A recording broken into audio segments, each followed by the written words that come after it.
I'm Elisa Parenti, and you're watching Bloomberg Technology. Let's start with a check of your first word news. With far fewer crowds than his predecessor and as protests hit cities across the country, Donald J. Trump was sworn in today as the 45th president of the United States. Mr. Trump wasted no time attacking the Washington establishment, vowing to return power to the American public and to deliver on campaign promises. Mr. Trump also pledged that U.S. interests will be at the front and center of his presidency. Police and protesters clashing several times today in the nation's capital as Donald Trump was sworn in. Authorities had to resort to tear gas as hundreds of demonstrators did considerable damage across several city blocks. More than 90 arrests have been made. Meantime, in London, hundreds gathered in front of the U.S. Embassy to protest the inauguration. Both U.K. and U.S. protesters say they are concerned about the direction the new president appears to be taking U.S. government policy. There were similar protests in Germany. And the Senate now has the votes to confirm James Mattis as U.S. Secretary of Defense. The Senate Armed Services Committee already voted in favor of the retired Army general this week. And in his first significant act as president, Mr. Trump signed legislation allowing Mattis to run the Pentagon. Global news 24 hours a day, powered by more than 2,600 journalists and analysts in more than 120 countries. I'm Elisa Parenti. This is Bloomberg.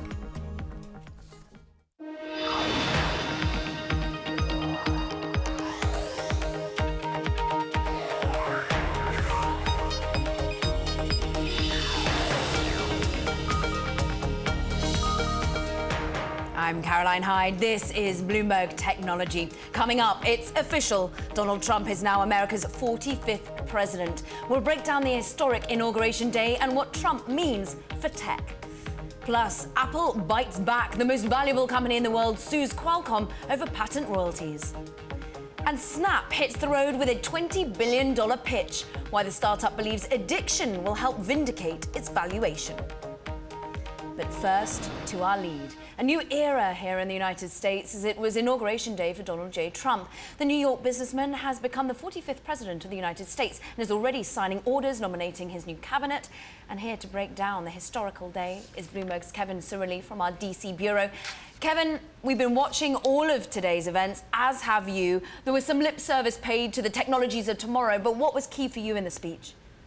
A couple of things. First and foremost, he's vowing to immediately get to work. During a very short, quite frankly, inauguration address, he vowed to get the ball rolling on a host of issues, from rolling back key regulatory issues like Dodd-Frank to increasing infrastructure spending, as well as lowering taxes for the middle class. He vowed to be a president for all Americans, but again, speaking in his signature tone, he presented himself as a political outsider and someone who transcends political party. And then, of course, in classic Trump fashion, he ended with he would promise to make America great again.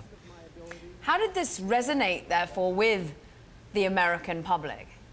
Well, I was on Capitol Hill earlier today, and I was speaking with some key aides to Democratic members, and it was, of course, a particularly partisan speech. Democrats are already organizing in terms of how to serve as the opposition party to President Trump. On Monday, Rex Tillerson, his Secretary of Defense nominee, will get voted on, and they're quite, pessimistic about their chances of blocking any of Trump's nominees. That being said, Republicans like what they heard. But there are several issues, most notably Trump's position on the Trans-Pacific Partnership, which he opposes, that Republicans are divided on. So it'll be interesting to see whether or not, and for how long, if they do, Republicans fall in line behind this new administration, or if we start to notice divisions between the Tea Party and more establishment type of Republicans. Certainly an anti-establishment call from the speech. Yes. Kevin Cirilli, thank you. And we'll be digging into what Trump means for tech a little later in the show. But first, to a clash of two tech titans. Apple has filed a lawsuit accusing Qualcomm of monopolizing the market for chips used in wireless devices. It's also seeking more than $1 billion that it says Qualcomm withheld in retaliation for Apple's cooperation with antitrust authorities in South Korea. And this marks the first direct challenge to Qualcomm by one of its biggest customers.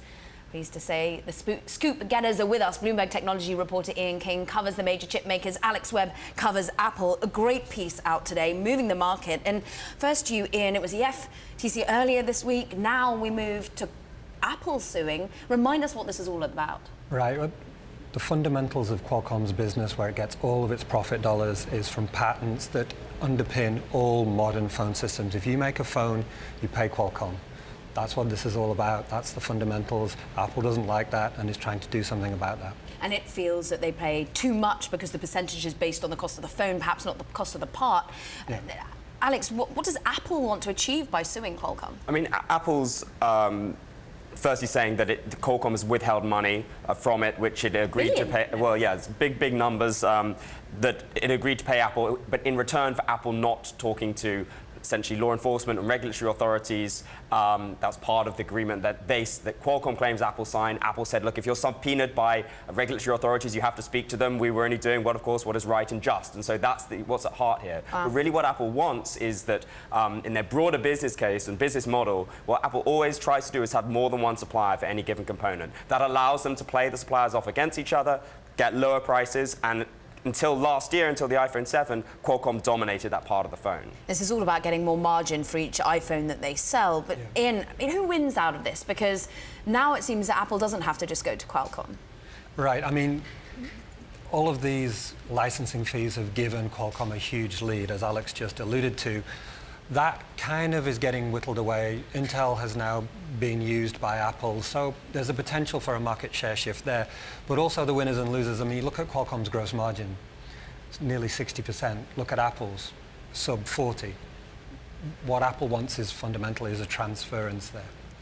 And I think it's at this moment when iPhone sales have declined, the first decline since the phone came to the market 10 years ago, that's placed extra emphasis on quite how much money they can squeeze out of every single handset. That's why Tim Cook pushes services as another way of getting recurring revenue from phones. But if then they can then squeeze the profit margins higher for the hardware, that's of course very important. This is something clearly irritating Apple, particularly as they see their profits under pressure. But is this something that irritates the rest of the phone makers? Is this something we might see others come out and sue? Well, again, back to the conjecture of, well, who's behind all of this?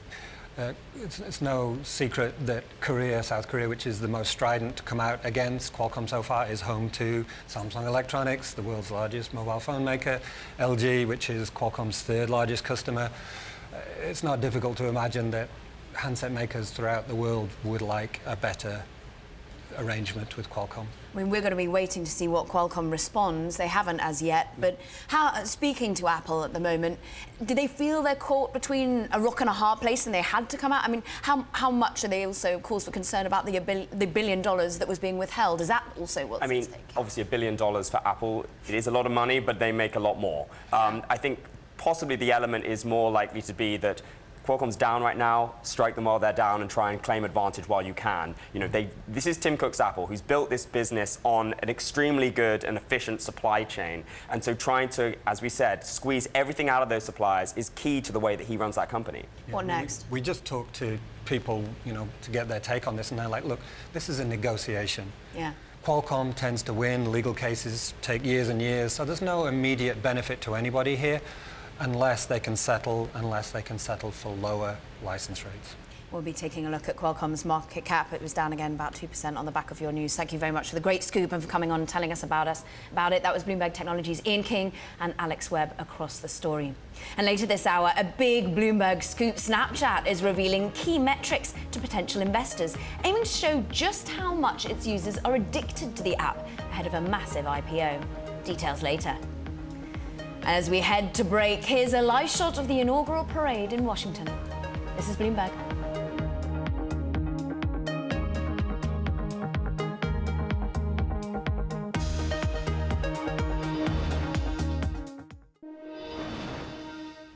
Now, amid the rainbows here in San Francisco, a story we're watching. AT&T is no longer on a losing streak. The #2 US wireless carrier signed up new pay TV customers for the first time in 7 quarters. The company credited its new live online video service, DirecTV Now. The service helped woo at least 200,000 video subscribers in the 4th quarter and offset a loss of satellite TV customers. Now, analysts were expecting just 61,000. AT&T introduced DirecTV Now in November and charges $60 a month for 100+ channels. Now, Donald Trump paid lip service to the tech industry during his inauguration. We stand at the birth of a new millennium, ready to unlock the mysteries of space, to free the Earth from the miseries of disease, and to harness the energies, industries, and technologies of tomorrow.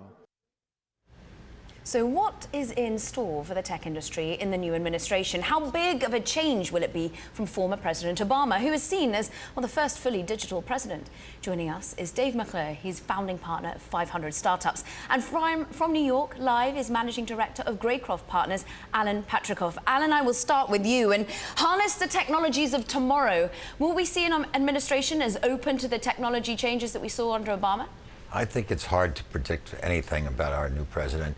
I hear what he says, but you know, he says one thing one day, and then the same day we'll say something else. So I mean, we're living in an environment where we're going to have a lot of new things happening that are already underway. The autonomous vehicle, robotics, AI, machine learning, all of those are going to have tremendous impact. In a positive basis. On the other hand, it's also going to have a dramatic impact, I believe, over time on employment and his ability and desire to put people back to work. So they're two countervailing forces working against each other. I hear what he says, and I don't think he comes with any particular background in this area, but it'll be interesting to see what he initiates. He does have some involvement with some of the people out in Silicon Valley, and Dave, I'm sure, would have a better insight as to which technologies Donald Trump will be helpful with. Dave, which technologies will Trump be helpful with? Well, I don't know if he'll be helpful with technology specifically, but I think he'll create a lot of chaos and volatility. And even though that might not be great for the rest of America, in general, volatility is friendly to most entrepreneurs. We can react a lot faster than traditional businesses, and there'll probably be opportunities created. I think also because it sounds like there's a high likelihood of repatriation of foreign and overseas capital, that's probably going to be good for all boats. I think you'll see a lot more investment, both in companies and funds, and a lot more M&A activity. And I have a feeling because of the relationship with Jared Kushner and his brother Josh Kushner, who actually is a VC, I hope there is a little conflict and that maybe some knowledge is passed along from both him and my former boss, Peter Thiel, as well. Alan, talk about potentially the M&A that we might see to come. It's odd, we see perhaps a more positive environment coming from the promises from Donald Trump, but on one side he's then talking against the AT&T Time Warner tie-up. What do you think about the M&A atmosphere? I agree with Dave. I think it's going to be we're going to have a positive environment if the president implements the things he's talked about doing, and if Congress will support him on it. If they end up lowering taxes, if they do repatriation of enormous swells of capital that have been abroad for the last umpteen years, that augurs very well for a very active M&A activity, because corporations will have money, and you know, we've seen them do buybacks and pay dividends. I think acquisitions is a very fertile area to put money to work. Acquisitions could mean exits for startups that you help support. But it's interesting also the talk of trade. We heard Alan there talk of it's potentially the robots that are at the key issue of jobs, not the fact that it's actually trade at stake. But how much are your startups worried about perhaps barriers and borders coming up? You know, there are concerns. I think there's concerns both in being able to sell to customers overseas and buy goods and integrate those. There's concerns about immigration. Potentially, the new administration might have a tougher policy on letting entrepreneurs come to this country. I spent a lot of time actually with a bunch of folks, Brad Feld and others, on trying to help put a startup visa program together. There is now kind of an international entrepreneur rule that will allow people to come in with maybe $250K in capital, but that's not really legislation yet. So I think there's concerns about whether we can still conduct trade freely, both in the tech sector as well as more generally. I think there's probably some concerns maybe about the regulatory environment changing. And again, that could be for better or for worse. It's not necessarily clear, but you might see a loosening of a lot of regulatory agencies that could be perceived as beneficial for companies going public and that, but it could also create some consumer privacy concerns as well. Alan, if you... please, carry on. One of the things I take exception with Dave on is that the market in general, meaning the business community, and I would include startups and anyone else involved in business activities, hates surprises. And what concerns me more than anything else as we look forward to the public markets and even the private markets is, will the president be so mercurial that there won't be a confidence in the consistency of his program? And if that happens, that causes people to hold on to their money and not to be and to be reluctant to put it to work or to do startups.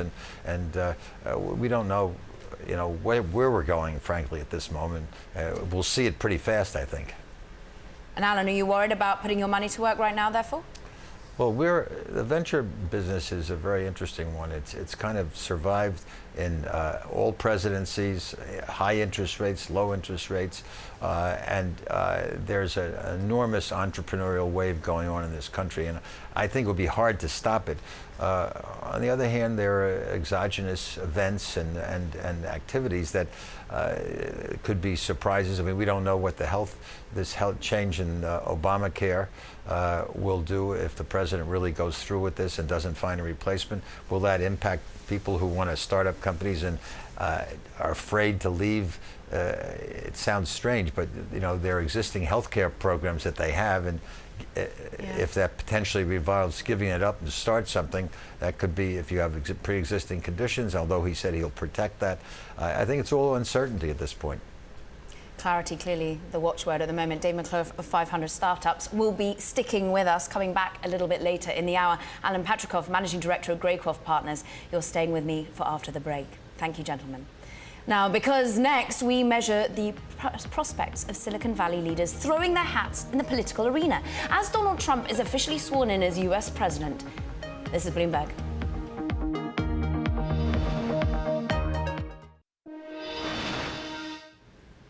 Republican Ajit Pai is said to be President Donald Trump's choice to lead the Federal Communications Commission. This, according to a person familiar with the transition. Now, Democratic Chairman Tom Wheeler stepped down Friday as the incoming administration took office. Pai is known for opposing the FCC's 2015 net neutrality ruling, which forbid internet service providers from unfairly blocking or slowing web traffic. Pai would take over the FCC with a 2-to-1 Republican majority. Continuing with our theme this hour and how the tech sector will be impacted by President Trump, I want to focus now on immigration because it was one of Trump's most controversial points throughout the campaign, and he's wavered on exactly how tightening these policies might impact the highly skilled worker visas that Silicon Valley relies on to draw top talent. 500 Startups founder Dave McClure is still with us, and you have investments across 60 countries. You've been helping startups in the thousands. Is immigration something that's worrying the founders you're talking to? Well, we're always concerned with trying to make immigration easier for people. We generally think the flow of people across borders is positive for business and for innovation. In particular, a lot of tech companies in Silicon Valley have been started by immigrants and the children of immigrants. In fact, the entire Bay Area is full of people from other places that started technology companies here and work for technology companies here. And so, do you think sense or ease will prevail? Will we see visas being supported? Is it something you're talking to Washington about? Well, yes, actually, we've done a lot of talking to Washington about this issue. As far back as 2009 and 10, Brad Feld and myself and some other VCs, Eric Ries, Shervin Peshevar, went to DC to try and get the startup visa started. Paul Graham from Y Combinator wrote about that as well. We did a lot of work and actually got support from both the left and right side of the aisle, but we couldn't ever get the comprehensive immigration policy across the table. I guess really the administration was challenged in that they were trying to get a lot of other issues, not just startup visas, across. You as an investor, when you're looking at all the companies you're investing in at the moment, do you start to look outside the America even more so than you are now because of what's happening in terms of political uncertainty? Well, I think, when we first started investing globally, it was because of the opportunities around the world, and there is a lot of volatility. We thought, okay, maybe if we diversify across many funds and countries, we'll be less vulnerable to political instability. Little do we know that might be happening here at home in the US.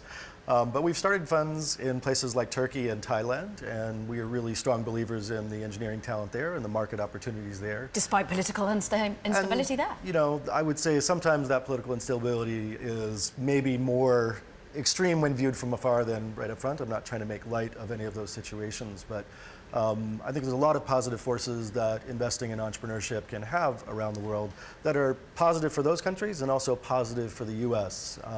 In fact, in ways that I think national security may be overlooked sometimes. Is there a particular area that could thrive? I mean, we just heard from Alan Petrikov there talking of AI and robotics still being a big area, but is there anything that cybersecurity, talking of being a real focus, are these investment opportunities almost in the current circumstances? Absolutely, and it's funny, sometimes the talent for those types of businesses is coming from the same places where the threats are coming from. So you're looking at Russia, you're looking at Asia. There's lots of smart people in Russia and Asia, and we're always happy to invest in those people too. But I think there is absolutely going to be more attention to cybersecurity. There already was anyway. If you look at firms like Palantir, they're certainly doing a lot of information gathering for probably both government and financial services. So I think there's lots of opportunities there, but there's lots of opportunities outside all the sexy topics. A lot of things we do are really sort of basic, everyday, services, e-commerce, marketplaces, business productivity tools. Those are very popular, not just in the U.S., and they're growing all over the world. Are startup founders based in the US going to have a slightly harder PR exercise to draw talent to the United States now?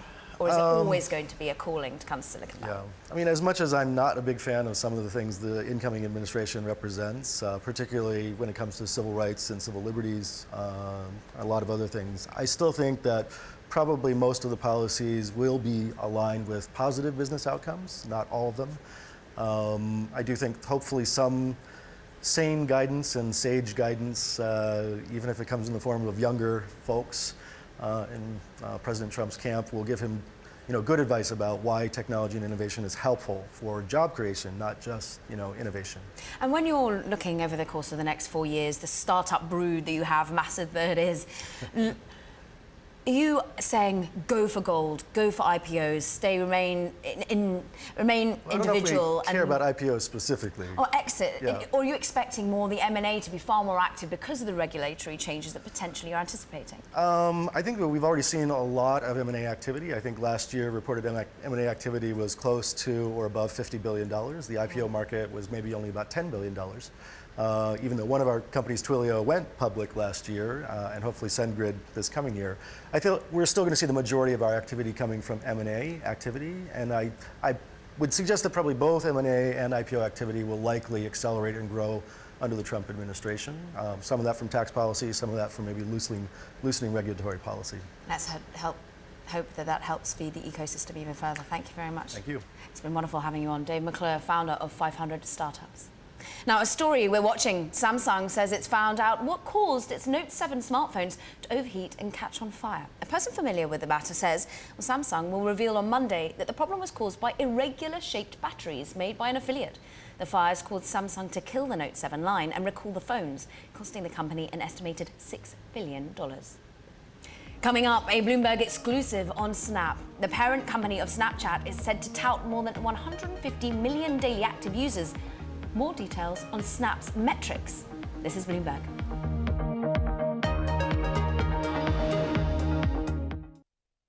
I'm Elisa Parenti, and you're watching Bloomberg Technology. Let's begin with a check of your first word news. President Donald Trump, flanked by First Lady Melania and other family members, took the oath of office on Capitol Hill at noon today. In his inaugural address, President Trump reiterated promises he made on the campaign trail. From this day forward, a new vision will govern our land. From this day forward, it's going to be only America first. America first. Former President Barack Obama thanked supporters today before departing for California. Mr. Obama spoke at Joint Base Andrews in Maryland, where he traveled by helicopter with former First Lady Michelle Obama. This has been the privilege of my life, and I know I speak for Michelle as well. We look forward to continuing this journey with all of you. and I can't wait to see what you do next. The Obamas plan to stay in Washington until their younger daughter finishes high school. More African nations are recognizing Gambia's newly inaugurated leader. South Africa says it recognizes Adama Barrow as the legitimate president of Gambia and, quote, looks forward to a close working relationship with him and the people of Gambia. The country's former president, Yahya Jammeh, is being urged to step down peacefully. He refused to leave since losing elections in December. Turkey has extended the state of emergency in effect since the failed coup last July. Speaking on Bloomberg Television today from Davos, Switzerland, the deputy prime minister said the curfew laws aren't helping to build investors' confidence. Having state of emergency doesn't help, but there is no too much power on the top. Turkey is still, despite our occasional issues, still a rule of law country, still a democracy. Let's face it. Had any other country been subject to the type of shocks that Turkey has been subject to, you would have a lot more draconian stuff. Thousands have been detained or imprisoned since the coup. A referendum on constitutional changes may soon follow. Inmates with makeshift weapons held their ground today at a prison in Brazil where 26 were recently killed. Tensions remained high one day after inmates from rival gangs fought in the yard and set up barriers. Authorities have not regained full control and have not yet provided specifics. And Mexican drug lord Joaquin El Chapo Guzman was hauled into a U.S. courtroom today and then taken away to a maximum facility that has held some of the world's most dangerous terrorists and mobsters. Global news, 24 hours a day, powered by more than 2,600 journalists and analysts in more than 120 countries. This is Bloomberg.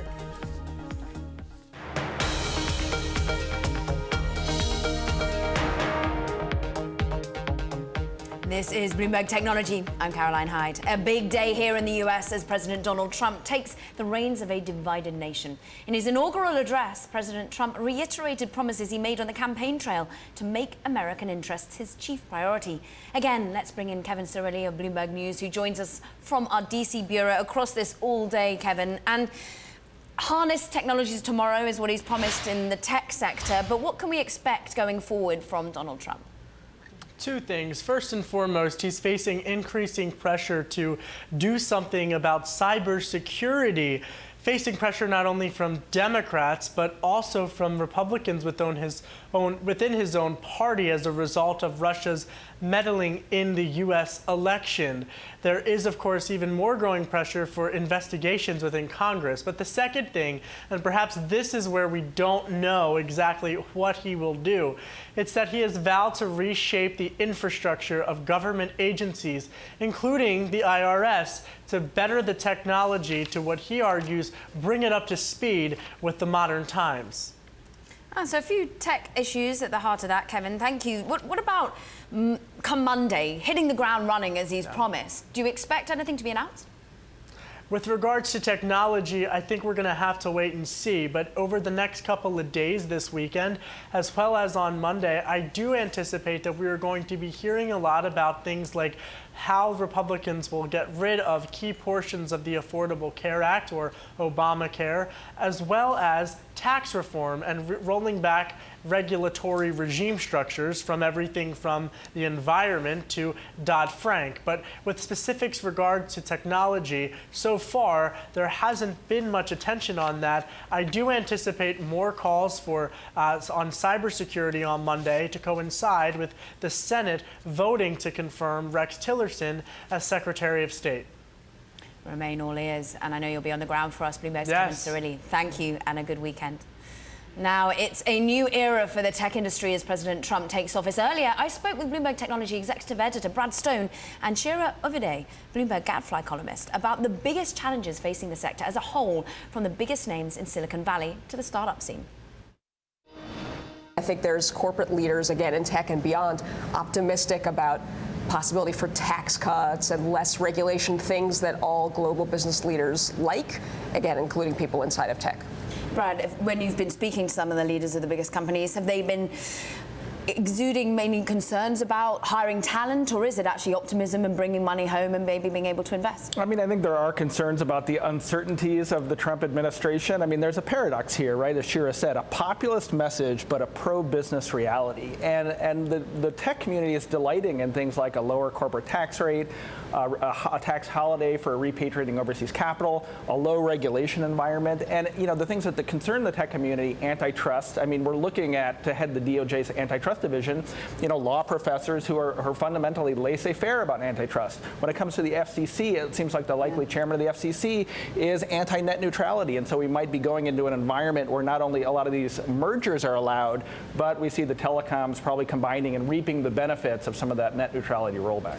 Sure, we talk about the tech giants which dominate the top 10 most valuable companies nowadays, but we also know San Francisco, Silicon Valley, and indeed other pockets, Boston, New York, for the startup community as well. What do we think that community is feeling about Donald Trump? I mean, I think that's a big question, right? So the net neutrality issue, I think, is a huge one, less so for the giant companies and more so for companies that are coming up from the surface. If you're an online video startup right now, I would be very concerned that if the FCC rolls back net neutrality rules, you're going to have less kind of direct access to consumers without kind of paying up for those fast lanes to people's phones and computers.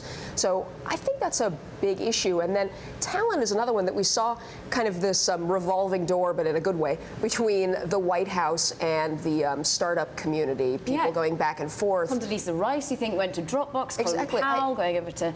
And it's hard to imagine that happening in a Trump administration. I would add one other challenge for the startup community, which it is fueled to a remarkable degree by energy from immigration and immigrants. I mean, they start a majority of the companies in Silicon Valley. It's remarkable. And obviously, immigration is a policy will be changed under the Trump administration. I think what's so fascinating, Brad, you've got a book coming out. The first very opening passage is about how the startup founders of Uber and Airbnb were sat at Obama's first inauguration in Washington in 2008.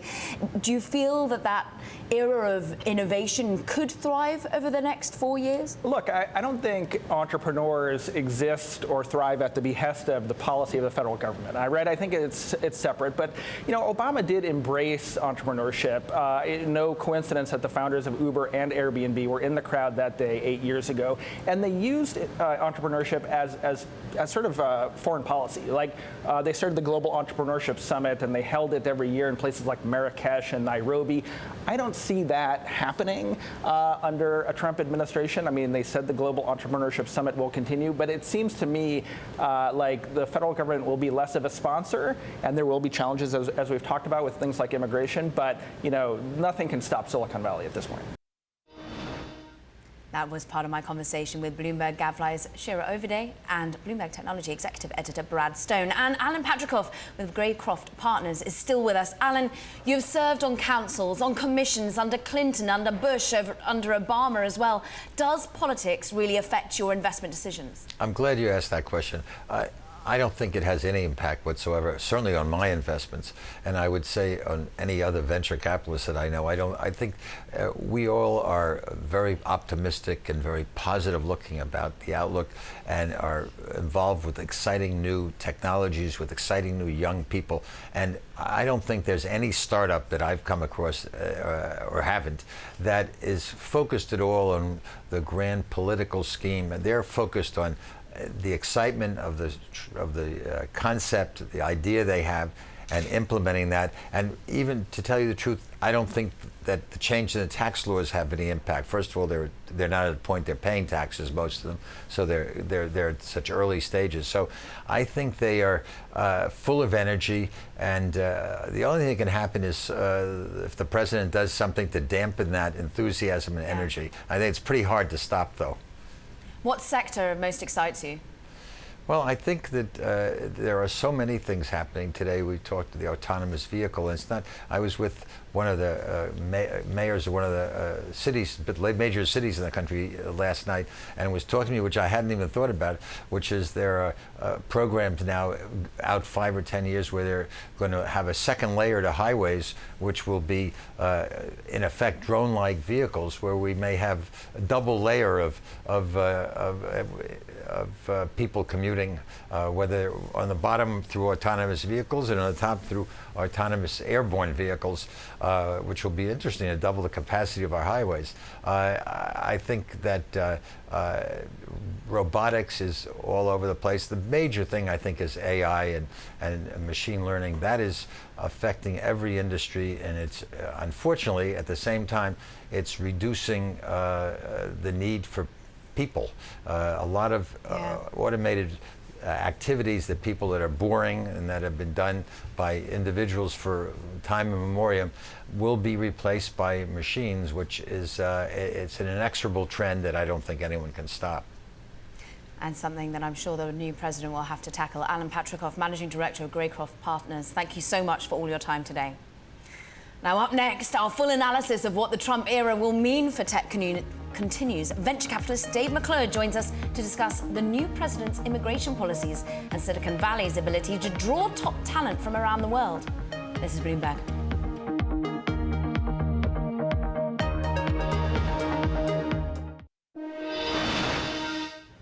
A revolving door in tech. Ride-hailing giant Uber has just nabbed a former Google executive. Amit Singhal announced on his personal blog that he will join Uber after 15 years at Alphabet's Google, where he led the company's search division. Singhal will serve as Uber's Senior Vice President of Engineering, where he will head up the company's Maps and Marketplace division and will work to scale up Uber's self-driving engineering unit.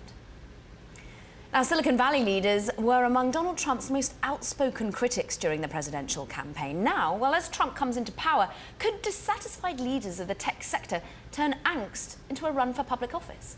There are already rumours that Facebook CEO Mark Zuckerberg is grooming his public image for a potential run of his own. And one of the few in tech to back Trump, tech entrepreneur Peter Thiel, may be eyeing a run for California governor. Now, that's according to reports from Politico.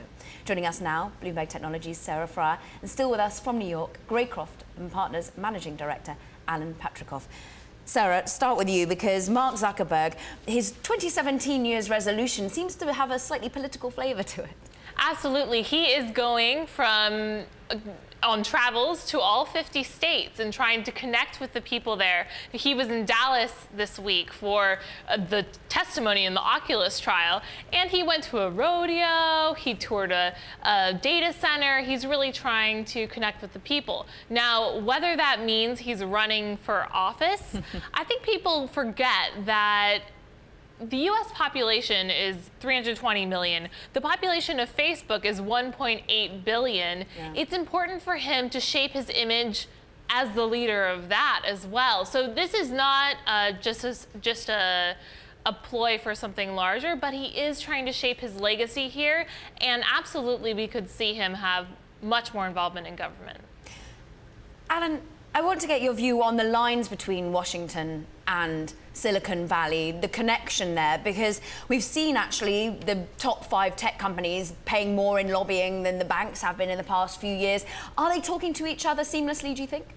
I don't think so, not yet at least. I think that we just invested in the new newsletter companies were the 3 main people who came out of Politico, and one of the purposes of Axios is to have a newsletter system that connects people out in Silicon Valley with what's going on in Washington, to hopefully be an interface to explaining what that's all about, and vice versa, by the way, because there has been a lack of total understanding between the two communities. And so I don't know what the president has in mind. I know that there are certainly a lot of very talented people out in Silicon Valley who are politically motivated at this moment in time because of frustration over what the outcome was of the election. So it would not at all surprise me. And by the way, there are people also in New York and the rest of the country who are also forming entities and forming conversations to what should be done during the next 180 days and what should be done during the next 4 years. I mean, we saw pictures just now of one politically motivated man who was actually on Trump's side, which was Peter Thiel. Sarah, there's talk potentially, we heard there from Politico, that maybe he would be running for governor of California. But is he building bridges between the two sides, Silicon Valley and Washington, do you think? I've heard other things too. There was a report the other day that he might be ambassador to Germany. Swiftly denied. Yes, exactly. So I think that Thiel, he told the New York Times that he doesn't want a position in the Trump administration, but I don't think I think that we've seen over the last year that he does really care about the shape that policies take and would like to get more involved. And so I think that would be a really interesting outcome, especially considering his comments recently that he would be cool with California secession. And always a perhaps slightly offside take. Right, contrarian always. Contrarian as always, great way of putting it. And then last one to you, in terms of, we've seen perhaps a wave of those very high in office from Washington actually come to Silicon Valley to take roles. Condoleezza Rice, Colin Powell. You've even seen the campaign manager of Obama come to work for Uber, and then the Chan Zuckerberg Foundation. Any chance Obama could be coming this way? Is that an obvious track, do you think? I think I'll take him at face value. Everything, all the pronouncements he's made the last week and last month is he is going to become, he is not going to sit in the sidelines from a political standpoint. He's going to comment on what's happening and be, you might say, a shadow cabinet of one at least to what happens and not just stand by and observe. I think he's very definitely, and I don't know this personal knowledge, but everything I read is he is not going to be passive like some other presidents have been, just taking that as a position. Alan Patrikoff, thank you very much indeed, of course. MD, Managing Director of Greycroft Partners, thank you for your time. Sarah Fryer, thank you also for joining us. But Mr. Patrikoff will be joining us a little later in the show. And coming up, we'll continue our conversation of the biggest implications for the tech industry under President Trump. This is Bloomberg. This is DC.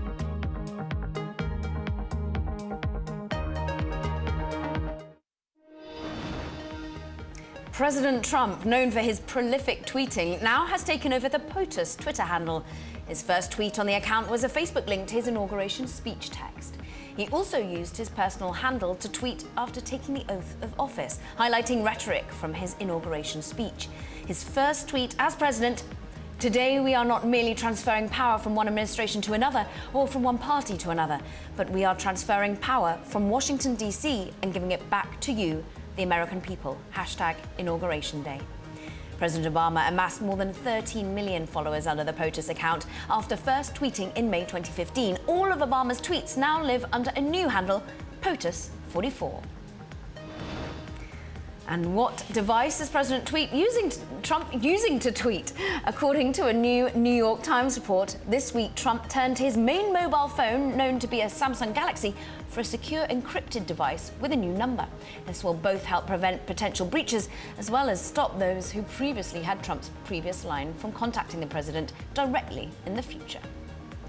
And finally, let's get to a story not on politics, but on Snap's upcoming roadshow. Ahead of its IPO, the company is hoping to convince public market investors it's worth upward of $20 billion by stressing just how important its app is to users' daily lives. Among some of the stats discussed on the number of snaps, annotated photos, and short videos its users take daily, and how long they spend on the app. Bloomberg Technology's Sarah Fryer broke this story and joins us now from our newsroom. And just how important, what are the figures we're getting in terms of the addiction to this app? Well, let's be clear that these were numbers that were given to the banks that are underwriting Snap's IPO. So this is still private discussions that are happening before they determine just what they should price this IPO at. And $20 billion is the number we're hearing for the valuation. What we can glean from this is that Snapchat cares desperately about making sure that these investors understand that its users are so enmeshed in using the app on a day-to-day basis that it's really an integrated part of their lives, that they are coming back not just a monthly active user like Twitter touts, but these daily active users that are snapping and saving things to memories and chatting on the app. It's something that sets them apart from Facebook and Twitter in that sense. Yeah, tell us how it sets them apart, because they were all about monthly active users, they were about expansion outside of the United States, not really about how much is used every single day. So Snapchat is not really trying to do this race to more and more monthly active users that these other companies have. What this company is trying to emphasize is the average revenue per user. So they're going to focus mostly on these more developed markets that have healthier advertising ecosystems and more proliferation of smartphones, where they can make a lot more money off people using the app. And they're using things that people will actually interact with. One of the things they're talking about in these meetings is geo-filters. Those can be sponsored. I mean, we've heard from advertisers about other methods like overlay, like lenses on people's snaps that are sponsored. And so it's a lot more about involving people in the daily app. I mean, what's interesting is, of course, the court case is ongoing for a Snap ex-employee about numbers. How much do you think these sorts of numbers will be digested and need to be proved by the executives to support the 20 to 25 billion even that seems to be the success amount? It is going to be a very high bar for Snapchat and Snap Inc., to convince people that they have what it takes to justify this very high valuation. And certainly the skepticism brought about by that lawsuit, although Snapchat has flatly denied it, will be part of the equation. Sarah Fryer, as ever, fabulous breaking news for us. Bloomberg Technology, Sarah Fryer. And that does it for this edition of Bloomberg Technology. Remember, all episodes are live streaming on Twitter. Have a very good weekend.